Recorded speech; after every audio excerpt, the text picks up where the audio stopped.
Hello everyone and welcome back to another video from Crazy Gamer. In this video, I'm going to show you how to change the audio language within the Zenless Zone Zero game. So let's get started right away. First of all, open up the Zenless Zone Zero game on your device. And if you haven't logged into your account already, proceed forward with logging in.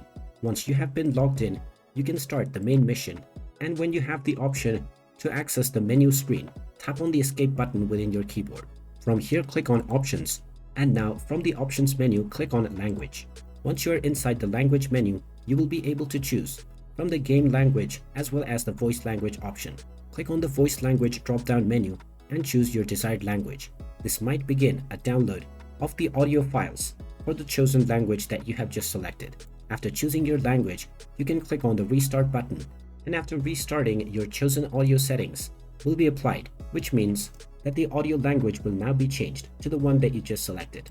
And there you have it. That is how easy it is to change the audio language within the Zenless Zone Zero game. If you find this video helpful, make sure you hit that like button and subscribe to our channel if you haven't done so already. Also ring that notification bell to never miss another update from us. Thank you for watching, and I will see you again in the next video.